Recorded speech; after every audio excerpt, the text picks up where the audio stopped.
சுபமுகூர்த்த தினமான இன்று திருச்செந்தூர் சுப்பிரமணிய சுவாமி கோவிலில் நூற்றுக்கணக்கான திருமணங்கள் நடைபெற்றன. முருகனின் அறுபடை வீடுகளில் இரண்டாம் படை வீடான திருச்செந்தூர் சுப்பிரமணிய சுவாமி கோயிலுக்கு நாள்தோறும் பல்லாயிரக்கணக்கான பக்தர்கள் வருகை தருவது வழக்கம். அந்த வகையில் விடுமுறை தினமும் சுபமுகூர்த்த தினமும் ஒன்றாக வந்ததை அடுத்து இன்று கோவில் வளாகம் முழுவதும் பக்தர்கள் கூட்டம் அலைமோதியது.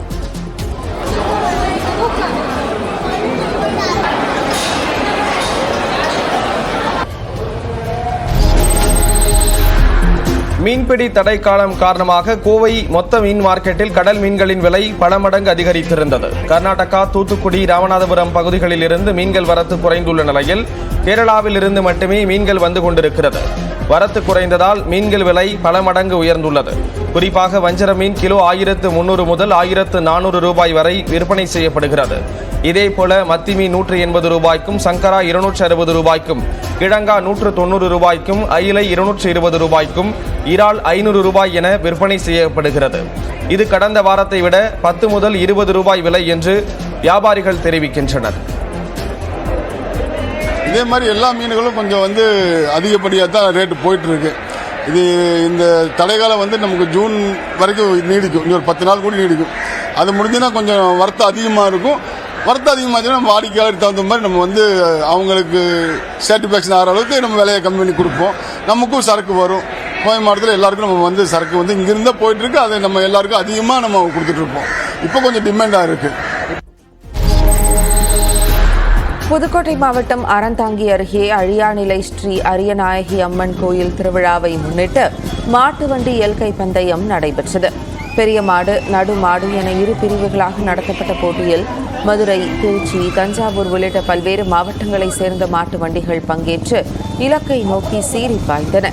இதில் வெற்றி பெற்ற மாட்டு வண்டிகளின் உரிமையாளர்களுக்கு 1,60,000 ரொக்கம் மற்றும் கோப்பை பரிசாக வழங்கப்பட்டது. முதல் இடத்தை பிடித்த மாடுகளுக்கு வெள்ளி தார்கம்பு வழங்கப்பட்டது.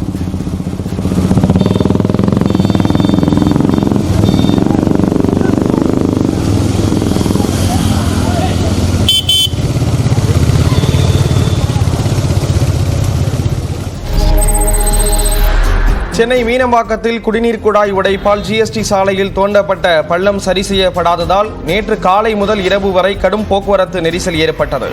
குடிநீர் குழாய் உடைப்பை சரி செய்ய ஜிஎஸ்டி சாலையில் பள்ளம் தோண்டி சென்னை மாநகராட்சி ஊழியர்கள் பணிகளை மேற்கொண்டனர். அதன் பின்னர் பள்ளத்தை மண் கொண்டு மூடிய போது முழுமையாக சரி செய்யாததால் பள்ளத்தை சுற்றி தடுப்புகள் வைக்கப்பட்டன. ஜிஎஸ்டி சாலையின் மைய பகுதியில் இருக்கும் பள்ளத்தால் தாம்பரம், பல்லாவரத்திலிருந்து கிண்டி நோக்கி செல்லும் வழித்தடத்தில் கடும் போக்குவரத்து நெரிசல் ஏற்பட்டது. இதனால் நேற்று இரவு சுமார் 5 கிலோமீட்டர் தொலைவுக்கு வாகனங்கள் அணிவகுத்து நின்ற நிலையில் போக்குவரத்து நெரிசலை சீர் செய்ய காவலர்கள் யாரும் இல்லாத நிலையே இருந்தது.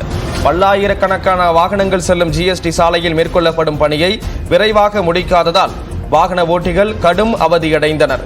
பல்லாயிரக்கணக்கானோர் பயணம் செய்யும் முக்கிய சாலைகளில் மெத்தனமின்றி விரைவாக பணிகளை முடிக்க நடவடிக்கை எடுக்க வேண்டும் என வாகன ஓட்டிகள் கோரிக்கை விடுத்திருக்கிறார்கள். வார விடுமுறையை ஒட்டி கொடைக்கானலில் சுற்றுலா பயணிகள் கூட்டம் அலைமோதியது. கொடைக்கானலில் கோடை சீசன் தொடங்கியுள்ள நிலையில் வார விடுமுறையை ஒட்டி தமிழ்நாடு மட்டுமின்றி ஆந்திரா, கர்நாடகா, கேரளா உள்ளிட்ட வெளி மாநில சுற்றுலா பயணிகளின் வருகை அதிகரித்து காணப்பட்டது. குளுமையான சீதோஷ்ண சூழ்நிலையை அனுபவித்தவாறு மோயர் சதுக்கம், பைன்மர சோலை, பில்லர் ராக், குணா குகை உள்ளிட்ட சுற்றுலா தலங்களில் சுற்றுலா பயணிகள் இயற்கை அழகினையும் மலைப்பகுதிகளில் தவழ்ந்து செல்லும் மேக கூட்டங்களையும் கண்டு ரசித்தனர். மேலும் பிரையன் பூங்காவில் நடைபெற்று வரும் மலர் கண்காட்சியினை கண்டு ரசித்தும் நட்சத்திர ஏரியில் படகு சவாரி மேற்கொண்டு சுற்றுலா பயணிகள் உற்சாகம் அடைந்தனர்.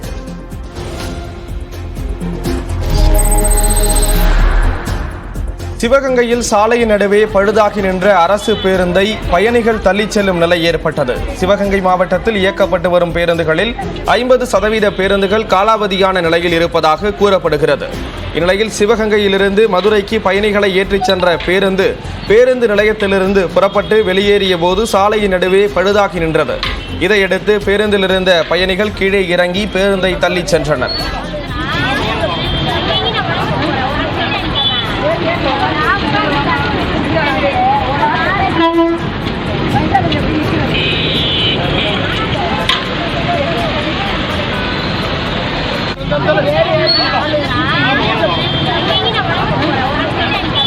Ini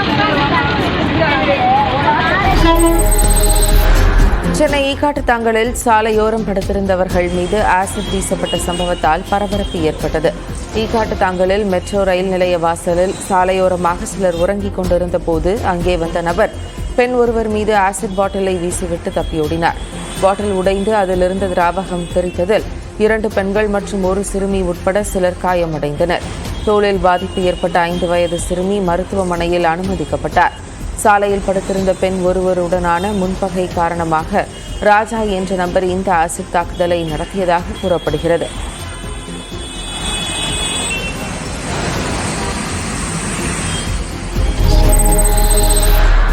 முகூர்த்த நாள் என்பதால் சேலத்தில் குண்டுமல்லியின் விலை கிலோ 600 ரூபாயாக அதிகரித்துள்ளது.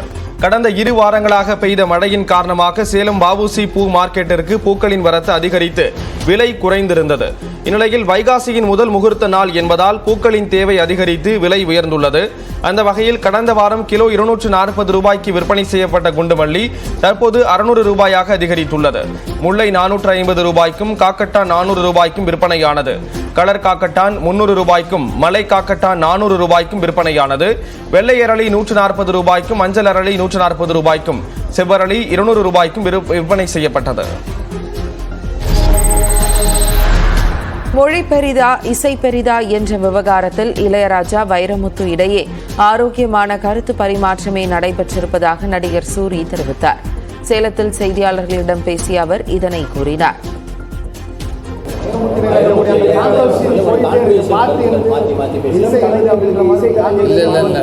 அது ஒரு விஷயம் தோணுச்சா 2 பேர் சைட்லையும் 2 விஷயம் நியாயம் இருக்கு. அவங்க பேசினாங்க, ஓகே. அதுக்கப்புறம் நம்ம தான் அதை பெருசாக்கி போயிட்டே இருக்கோம். அவங்க சிம்பிளாக ஒருத்தவங்க கரெக்டான கேள்வி கரெக்டான பதில் கொடுத்துட்டு கரெக்டாக தான் இருக்காங்க. அவங்கள பெரியவங்க, அவங்க பேசுகிற அளவுக்குலாம் நான் கிடையாது. ரொம்ப ஆரோக்கியமாக கதை களத்திற்காக திரைப்படங்களில் போதைப் பொருட்கள் காட்டப்படுவதாகவும் சினிமாவில் உள்ள நல்ல விஷயங்களை மட்டும் இளைஞர்கள் எடுத்துக்கொள்ள வேண்டும் என்றும் சூரி தெரிவித்தார். வார விடுமுறை மற்றும் முகூர்த்த நாளை ஒட்டி தமிழ்நாட்டில் உள்ள முக்கிய கோயில்களில் பக்தர்கள் கூட்டம் அலைமோதியது.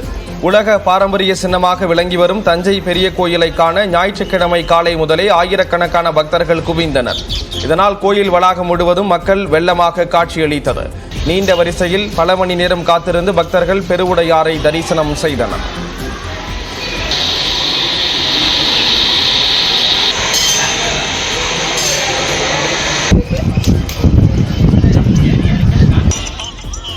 இதேபோன்று திருவண்ணாமலை அண்ணாமலையார் கோயிலில் தமிழ்நாடு மட்டுமன்றி ஆந்திரா, தெலுங்கானா போன்ற மாநிலங்களில் இருந்தும் ஆயிரக்கணக்கான பக்தர்கள் குவிந்தனர்.